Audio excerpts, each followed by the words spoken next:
नमस्कार दोस्तों। DNA of tax laws में आप सभी का एक बार फिर से स्वागत। आज हम फिर आ गए हैं सीए पीपी सिंह जी के पास। पीपी सिंह जी, आपका बहुत बहुत स्वागत है। नमस्कार। जो हमने आपके चैनल पर पहला वीडियो इनकम टैक्स को लेकर बनाया था, उसकी बहुत अच्छी शुरुआत हुई है, बहुत अच्छा रिस्पांस लोगों ने दिया है। अब हम चाहते हैं कि जीएसटी के बारे में भी आम जनता को बताया जाए, क्योंकि इनकम टैक्स से प्रभावित तो एक सीमित संख्या में सैलरी क्लास लोग ही ज्यादातर होते हैं, बाकी लोग इनकम टैक्स में थोड़ा कम प्रभावित होते हैं। लेकिन जीएसटी में तो हर कोई प्रभावित होता है। तो सर, जीएसटी का सबसे पहला सवाल मेरा यही है कि इतने साल से, आजादी के बाद से 70 साल से देश चल रहा था, अचानक क्या जरूरत पड़ी कि सरकार को जीएसटी लाने की जरूरत पड़ी? जी, बहुत अच्छा क्वेश्चन है आपका। जीएसटी एक बहुत ही बड़ा रिफॉर्म है इनडायरेक्ट टैक्स में। वो क्यों है? क्योंकि अलग-अलग टैक्स रेट वैट रिजिम में अलग-अलग स्टेट में अलग-अलग टैक्स रेट थे। जैसे आप हरियाणा में टायर का रेट अलग था, दिल्ली में अलग था, यूपी में अलग था। तो जो नियर बाई स्टेट में रहने वाले लोग थे, वो एक जगह सामान खरीदने के बजाय टैक्स की वजह से दूसरे जगह जाकर सामान खरीदते थे। उससे बिज़नेस बहुत ही प्रभावित होता था टैक्स रेट की वजह से। तो फर्स्ट टाइम ये सोचा गया कि पूरे कंट्री में एक प्रोडक्ट के ऊपर या एक सर्विस के ऊपर यूनिफॉर्म टैक्स रेट हो, ताकि टैक्स की वजह से कस्टमर्स एक जगह से दूसरी जगह माइग्रेट नहीं हो। ये इस बात को ध्यान में रख के जीएसटी बनाया गया, ताकि जो फाइनेंशियल फेडरलिज्म या कोऑपरेटिव फेडरलिज्म कंट्री में आए, जिससे ये पता चले कि कोई भी स्टेट दूसरे का कंपटीटर नहीं है, और सब स्टेट में, चाहे आप किसी भी स्टेट में जाए, तो स्पेसिफिक प्रोडक्ट के ऊपर जैसे टायर है तो उस पर एक ही टैक्स रेट लगेगा, चाहे आप हरियाणा में खरीदें, चाहे दिल्ली में खरीदें, चाहे आप किसी और स्टेट में खरीदें। और ये सारे डिसीजन टैक्स रेट के जीएसटी काउंसिल करती है। सर, जैसा आपने बताया कि ठीक है, अगर टायर, पहले मैं दिल्ली में रहता हूँ और मुझे हरियाणा में सस्ता पड़ता था, मैं टायर खरीद लेता था। लेकिन अभी मैं दिल्ली में ही टायर खरीदता हूँ या गाड़ी खरीदने जाता हूँ, तो हमारे एक आम आदमी को इससे क्या फर्क पड़ता है? भाई, उसको पहले भी टैक्स देना था, अभी भी टैक्स देना है। जी, आम आदमी को इस बात का फ़र्क इस वजह से पड़ता है कि पहले आपको बहुत सारी टैक्स लगती थी। अब मान लीजिए आप दूसरे जगह जाएँगे और वहाँ से प्रोडक्ट खरीदेंगे, फिर दूसरे जगह लेके आएँगे, तो आपको गुड्स का मूवमेंट में बहुत सारी प्रॉब्लम थी। ट्रक बहुत धीरे से मूव होती थी, क्योंकि उसके अंदर हर स्टेट में आने के लिए परमिट होता था, एंट्री फ़ी लगती थी, एंट्री टैक्स भी लगता था लोकल एरिया का, फिर उसके ऊपर एंट्री की परमिट लेनी पड़ती थी। वो परमिट लेने के लिए एप्लीकेशन लगाना पड़ता था, फॉर्म लेना पड़ता था, तो ट्रक रुकी रहती थी। कई बार परमिट मिलने में लेट हो गया, अब नहीं मिला या लेट हो गया, तो आपकी ट्रक रुकी रहेगी। तो पूरे कंट्री में गुड्स का मूवमेंट आसानी से हो पाए, ताकि कहीं पे गुड्स का शॉर्टेज ना हो और कहीं पर गुड्स की अधिकता हो करके उसका प्राइस ज़्यादा कम ना हो जाए, तो पूरे कंट्री में यूनिफॉर्म रेट भी हो प्रोडक्ट्स के और गुड्स की मूवमेंट आसानी से हो पाए। कोई स्टेट में ऐसा बैरियर नहीं हो जिसकी वजह से मूवमेंट में दिक्कत आए। तो 2 फ्रंट पे काम करने की ज़रूरत थी। एक, कि पूरे कंट्री में इंफ्रास्ट्रक्चर रोड का बहुत बढ़िया हो, और दूसरा, गुड्स का मूवमेंट आसानी से हो पाए। तो जीएसटी में एक सेंट्रलाइज्ड ई-वे बिल सिस्टम है, जो एक जगह जनरेट कर देने से पूरे कंट्री में वो सामान आसानी से कहीं भी जा सकता है। उस ई-वे बिल के बेसिस पर उसको कोई रिस्ट्रिक्शंस नहीं है। सर, जो आपने बताया कि ईवी बिल सिस्टम से और जीएसटी पे करने के बाद कोई दिक्कत नहीं आएगी, तो ये तो सर व्यापारी को फायदा हो गया। आम आदमी को क्या फायदा? जैसे सपोज करिए मैं कार खरीदने जाता हूँ, तो मुझे उस पर जीएसटी देना पड़ता है, उसमें मुझे क्या फायदा मिलेगा? मैं उसका फायदा कैसे उठा सकता ये जो आप कोई स्पेसिफिक आइटम पे तो शायद आपको जीएसटी में बहुत ज़्यादा फ़र्क नहीं आया होगा। हो सकता है कहीं टैक्स घट गए, कहीं थोड़े बढ़ भी गए हैं। लेकिन आप यदि ओवरऑल बहुत सारे आइटम्स को ध्यान में लेकर के करें, तो यदि गुड्स की अवेलेबिलिटी तब होगी जब ट्रांसपोर्टेशन बहुत ईज़ी हो जाएगा, वेयरहाउसिंग बहुत ईज़ी हो जाएगा, तो आपको सामान कहीं पर जहाँ है ज़्यादा, वहाँ से आसानी से मूव हो जाएगा सामान, और फिर आपको आसानी से सामान मिल सकता है। नहीं तो यदि मूवमेंट की प्रॉब्लम होगी और सामान आने में बहुत देर लगेगा बाहर से, तो स्कार्सिटी होगी। तो इस वजह से आपको सही प्राइस पर और हर समय सामान अवेलेबल हो पूरे कंट्री में, तो गुड्स की मूवमेंट आसानी से होना बहुत ज़रूरी है। जीएसटी लॉ ने गुड्स की मूवमेंट को भी आसान किया है, और जो ट्रक की मूवमेंट लगभग 50, 60, 100 किलोमीटर के अंदर रहती थी, ये 24 घंटे के अंदर वो मूवमेंट्स बढ़ के 250-300 किलोमीटर्स कम से कम पर डे के हिसाब से हो गया है। इंटरनेशनली ये मूवमेंट इससे भी ज़्यादा है। तो यदि हमारे सब जगहों पे रोड अच्छे हो जाएँगे और ये जो बैरियर था, क्योंकि रोड परमिट का हर स्टेट क्रॉस करने पर एक रोड परमिट की जरूरत थी। तो मान लीजिए आपका सामान मुंबई से चला और नॉर्थ ईस्ट में कहीं जाएगा तो उसको कम से कम 10, 12, 15 परमिट की जरूरत थी। हर स्टेट में परमिट लेना, फिर वहां से निकलना और फिर चेकिंग कराना, it was a cumbersome task. तो बहुत समय लगता था और स्कार्सिटी हो जाती थी, तो प्राइसेस बढ़ जाते थे। सो इसका भी फायदा कस्टमर्स को भी मिलेगा और बिजनेसमैन को भी मिलेगा। सर इसी से जुड़ा एक सवाल है कि जब पहले परमिट मिलता था तो स्टेट सरकार को एक रेवेन्यू जनरेट होता था, अब जीएसटी से स्टेट सरकार को जो हिस्सा है वो कैसे मिलेगा, और ये कितने टाइप के होते हैं सर, क्योंकि इसमें टाइप भी आ जाते हैं ना कि सीजीएसटी, आईजीएसटी, ऐसा मैंने बहुत सारा सुना है। जी, बहुत अच्छा क्वेश्चन है आपका। इसमें सेंटर को भी टैक्स मिलता है और जितना टैक्स सेंटर को मिलता है उतना ही टैक्स बराबर अमाउंट का स्टेट को मिलता है। तो मान लीजिए एक ट्रांजैक्शन किसी स्टेट के अंदर है तो उसमें 2 टैक्स लगेंगे, एक सीजीएसटी लगेगा और एक एजीएसटी लगेगा, दोनों अमाउंट बराबर होगा, मतलब 50% पार्टनरशिप है। कोई सेंटर ज्यादा टैक्स नहीं लेगी और स्टेट भी ज्यादा टैक्स नहीं लेगी, 50% पार्टनरशिप होगा। यदि सामान का मूवमेंट एक स्टेट से दूसरे स्टेट है तो उसमें आईजीएसटी लगेगा और वो आईजीएसटी भी सीजीएसटी प्लस एसजीएसटी के बराबर होगा और वो टैक्स फिर पूरा ट्रांसफर हो जाएगा उस स्टेट में जिस स्टेट को ये सामान जा रहा है। मान लीजिए सामान दिल्ली से चला और बिहार को जाएगा तो ये टैक्स भी बिहार को चला जाएगा और जितना भी आईजीएसटी लगेगा उसका 50% बिहार सरकार को मिल जाएगा और 50% सेंट्रल गवर्नमेंट को मिल जाएगा। इसीलिए इसको डेस्टिनेशन बेस्ड कंजम्पशन टैक्स बोलते हैं। मतलब गुड्स का जहां डेस्टिनेशन होगा, सर्विस का जहां डेस्टिनेशन होगा, वहीं उसी स्टेट को ये टैक्स मिलेगा। प्री जीएसटी पीरियड में जो स्टेट को सामान जा रहा था उसको टैक्स नहीं मिल रहा था, क्योंकि अर्लियर स्टेज पे प्री जीएसटी पीरियड में ये ओरिजिन बेस्ड टैक्सेशन था और ये जीएसटी डेस्टिनेशन बेस्ड टैक्सेशन है। मतलब जिस स्टेट में कंज्यूमर्स होंगे उस स्टेट को टैक्स मिलेगा।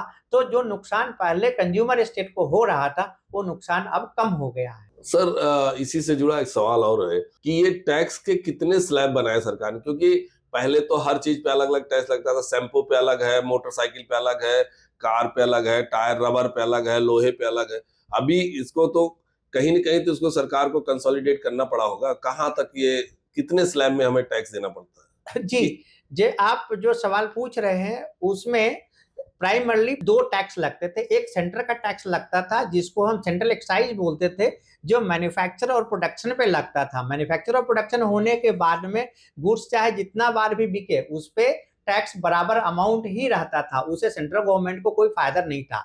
लेकिन जब जितना भी ट्रांजैक्शंस होता था उस पे वैट जरूर मिलते रहता था, क्योंकि उसका नाम ही वैल्यू एडेड टैक्स था। तो जितना वैल्यू एडिशन होता था, चाहे एक पॉइंट मैन्युफैक्चरर से लेकर के इंड कंज्यूमर तक, हर बार सरकार को वैल्यू एडिशन पे टैक्स मिलता था कोई मैकेनिज्म के थ्रू। तो लेकिन सेंट्रल गवर्नमेंट को ये फायदा नहीं था, इसलिए सेंट्रल गवर्नमेंट ने भी वो पैरेलल सिस्टम कर लिया जीएसटी में, ताकि हर स्टेज पे टैक्स लगे और सेंट्रल गवर्नमेंट को भी हर स्टेज पे कुछ टैक्स मिलता रहे। अब जो आपका दूसरा ये एस्पेक्ट है जो क्वेश्चंस का, जो आप ये बोल रहे हैं कि कितने स्लैब थे, तो प्री जीएसटी पीरियड में भी वैट लगता था और सेंट्रल एक्साइज लगता था। सेंट्रल एक्साइज में भी क्लासिफिकेशन था प्रोडक्ट का और वैट में भी क्लासिफिकेशन था प्रोडक्ट का, पर दोनों प्रोडक्ट के क्लासिफिकेशन एक जैसे नहीं थे। एक जगह जो आइटम का क्लासिफिकेशन अलग था और वैट रिजीम में क्लासिफिकेशन अलग था, तो उस हिसाब से एक क्लासिफिकेशन डिस्प्यूट भी होता था और डिस्प्यूट की वजह से मान लीजिए कोई आइटम 12% टैक्स में है सपोज करिए, या 14% टैक्स में, अलग अलग स्टेट में अलग अलग वैट रेट होते थे। तो इसलिए ये बताना बहुत मुश्किल है, क्योंकि वैट के रेट यूनिफॉर्म अक्रॉस इंडिया नहीं थे। लेकिन जीएसटी पीरियड में जो सीजीएसटी एसजीएसटी लग रहे हैं ये यूनिफॉर्म है। लेकिन जो अभी आज के डेट में जो जीएसटी में टैक्स हैं उसमें हालांकि सुनने में ये आया है कि सितंबर से टैक्स रेट 12% हट गए हैं, लेकिन अभी भी कुछ आइटम्स हैं जैसे ईंट भट्टे के काम है उसमें 12% अभी भी टैक्स रेट है। फिर सरकार ने ये बोला कि 28% टैक्स खत्म हो गया है, लेकिन कुछ आइटम अभी भी 28% में, जैसे टोबैको प्रोडक्ट, वो अभी भी 28% जीएसटी में है। तो कुछ एक्सेप्शंस हैं जो जनरल लोगों को पता नहीं है, लेकिन अभी भी इस तरीके के स्लैब। अब ज्वेलरी 3% में है, अब आपके पास 5% के आइटम्स भी हैं, फिर आपके पास 18% के आइटम भी है, फिर 28% वाले भी है, और ये कुछ आइटम 40% के हो गए। पहले जो एक सेस होता था, कंपनसेशन सेस होता था कुछ प्रोडक्ट के ऊपर, जैसे आपका कोल्ड ड्रिंक है, जो बड़ी लग्जरी कार है, तो उसका सेस खत्म हो गया है और सेस के जगह पर जो आइटम सेस वाले थे उनको गवर्नमेंट ने 40% जीएसटी में कर दिया है। और ये 40% पीक रेट है, क्योंकि हमारे कॉन्स्टिट्यूशन के हिसाब से 20% से ज्यादा सरकार टैक्स नहीं लगा सकती है किसी आइटम के ऊपर। तो सीजीएसटी और एसजीएसटी मिलाकर के 40%, this is the maximum amount of tax that could be levied by government. Sir, इसमें एक शब्द कभी कभी सुनने को मिलता है कि जी हमारे ऊपर कंपोजिट टैक्स लग गया। तो ये जीएसटी में कंपोजिट और नॉन कंपोजिट जीएसटी क्या होता है? जी, ऐसा है, जनरली जो टैक्स पेयर्स जीएसटी में है वो दो कैटेगरी में है। एक कैटेगरी वो है जो कंपोजिशन डीलर जिनको बोलते हैं।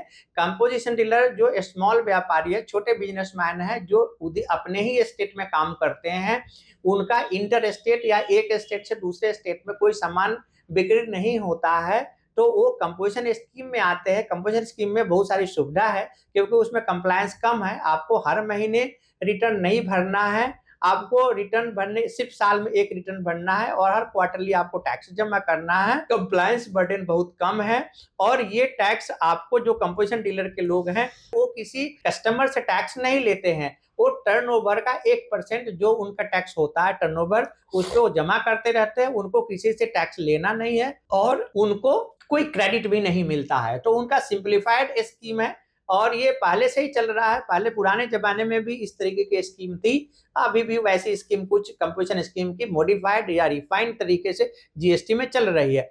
पर उसमें लिमिटेशंस है कि आप यदि एक स्टेट से दूसरे स्टेट में जब भी कोई सप्लाई करेंगे, कोई सेल करेंगे, तो आप कंपोजिशन से बाहर हो जाएंगे, ये बात ध्यान रखना पड़ेगा।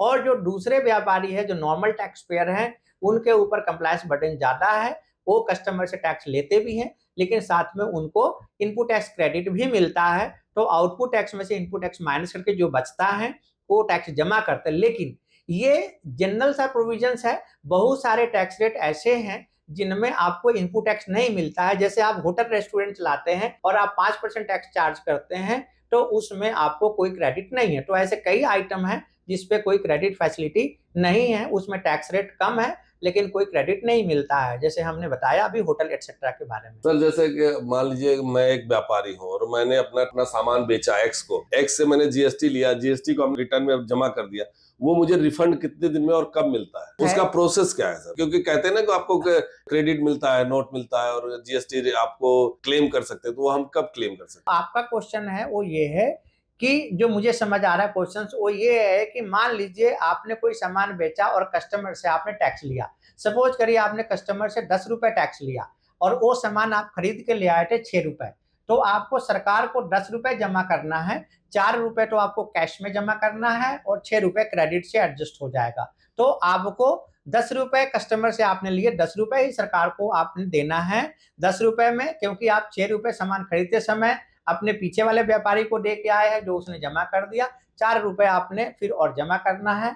तो इस तरीके से ये सिस्टम चलते रहता है। रिफंड जीएसटी में दो लोगों को मिलता है। एक उनको रिफंड मिलता है जो एक्सपोर्टर हैं या कोई एसीजेड यूनिट्स को सप्लाई करते हैं। तो क्योंकि एक्सपोर्ट में आपको दो सिस्टम्स है, एक सिस्टम ये है कि आपको बिना टैक्स जमा किए हुए आप एक्सपोर्ट कर सकते हैं। तो यदि आपका कोई टैक्स लायबिलिटी नहीं है और आप सामान खरीद के आते हैं या सर्विसेज लेते हैं, उसमें आपको इनपुट टैक्स रहता है, वो सारा इनपुट टैक्स जमा हो जाता है जो आप पीछे वाले व्यापारी को दे के आए थे, तो उसका आपको रिफंड मिल जाएगा। दूसरा सिस्टम ये है कि यदि आपने कोई एसीजेड सप्लाई किया है तो उसमें भी एक्सपोर्ट जैसा ट्रीटमेंट होता है, उसमें भी आपको रिफंड मिल जाता है। तीसरा जो सिस्टम है वो ये है कि यदि आपका आउटपुट टैक्स में रेट कम है और इनपुट में ज्यादा है, जैसे हमने कोई प्रोक्योर किया उस पे आइटम पे टैक्स 18% है और हमारा आउटपुट टैक्स 5% में है विथ आईटीसी, तो इस केस में हमें रिफंड मिलता है, जिसको इन्वर्टेड टैक्स स्ट्रक्चर बोलते हैं। तो हमें अपने आइटम को चेक करना पड़ेगा। वैसे यह आइटम बहुत कम है, लेकिन फिर भी किसी कारण से यदि ऐसा है, हालांकि सितंबर में जब पीछे 2025 में जब जीएसटी काउंसिल की मीटिंग हुई थी, तो उसमें ऐसे आइटम्स को कोशिश करके उनके टैक्स घटा दिए गए या उनको रैशनलाइज कर दिए गए। लेकिन फिर भी यदि कोई आइटम बच गया है तो आपको रिफंड मिल सकता है, यदि आप खरीद के ले आ रहे हैं महंगे में उस आइटम को और आपको ज्यादा इनपुट टैक्स लग रहा है और बेच रहे हैं फाइनल प्रोडक्ट मैन्युफैक्चरिंग के बाद सस्ते में, कम टैक्स के ऊपर, तो जो डिफरेंस टैक्स है वो आपको रिफंड मिल जाएगा। आपको रिफंड एप्लीकेशन डालना पड़ेगा। सर जैसे आजकल घर खरीदने जाते हैं तो उस पे भी जीएसटी लगता है। तो हमने एक मान लीजिए फ्लैट खरीदा 1 करोड़ का, उसमें उन्होंने हमसे जीएसटी चार्ज किया। क्या हम इंडिविजुअल भी वो जीएसटी को क्रेडिट ले सकते हैं? नहीं, आप क्रेडिट तो नहीं ले सकते हैं, क्योंकि आपके पास जीएसटी रजिस्ट्रेशन नहीं है। जीएसटी का क्रेडिट वही आदमी ले सकता है जिसमें बायर और सेलर दोनों रजिस्टर्ड हैं। क्योंकि एक जनरल आदमी के पास जीएसटी का नंबर नहीं है, वो जीएसटी में रजिस्टर्ड नहीं है, क्योंकि उसके पास आउटवर्ड सप्लाई भी नहीं है, तो वो क्रेडिट तो नहीं ले पाएगा। लेकिन हाँ, ये बात जरूर है कि जब आप घर खरीदने जाते हैं तो आपको कुछ चेकलिस्ट बनाना पड़ेगा, जिसमें आपको ये देखना पड़ेगा कि जो बिल्डर हैं वो सही टैक्स ले रहे हैं या आपसे टैक्स ज्यादा ले रहे हैं। वो आपको ध्यान रखना चाहिए। हो सकता है, क्योंकि बिल्डर्स की भी बहुत सारी स्कीम है, तो वो बिल्डर कौन सी स्कीम अडॉप्ट किया है उस स्कीम के हिसाब से वो टैक्स ले सकता है। लेकिन यदि जो बिल्डिंग आप जो खरीदने जा रहे हैं, यदि वो कंप्लीट बिल्डिंग है, उसका कंप्लीट सर्टिफिकेट मिल गया है या उसमें कोई आदमी रहने आ गया है, तो वो बिल्डर आपसे कोई जीएसटी चार्ज नहीं कर सकता है।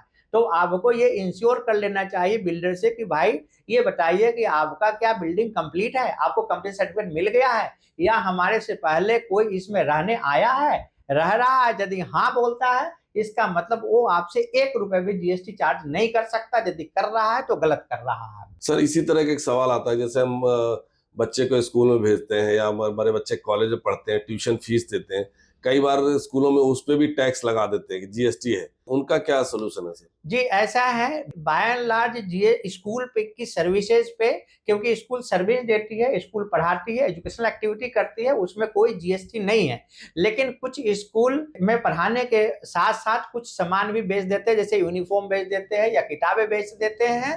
तो जो बुक तो जीएसटी में नहीं है, लेकिन जो यूनिफॉर्म है वो जीएसटी में आ जाता है, तो या जूते हैं वो जीएसटी में आ जाते हैं। तो इस वजह से यदि स्कूल वाले, हालांकि ये करना परमिसिबल नहीं है, लेकिन फिर भी यदि कोई स्कूल ऐसा कर रहा है, तो इन आइटम पे जो यूनिफॉर्म है, जो जूते हैं या कोई स्टेशनरी आइटम है, उस पे कुछ आइटम ऐसे हैं जिस पे जीएसटी है। तो आपको चेक कर लेना चाहिए कि कोई सा आइटम जीएसटी में है, कौन सा जीएसटी में नहीं है। उस हिसाब से आपको जीएसटी भरना चाहिए। सर सेकंड लास्ट क्वेश्चन इस सेशन का, क्या जीएसटी के ऊपर टैक्स डिडक्शन होता है?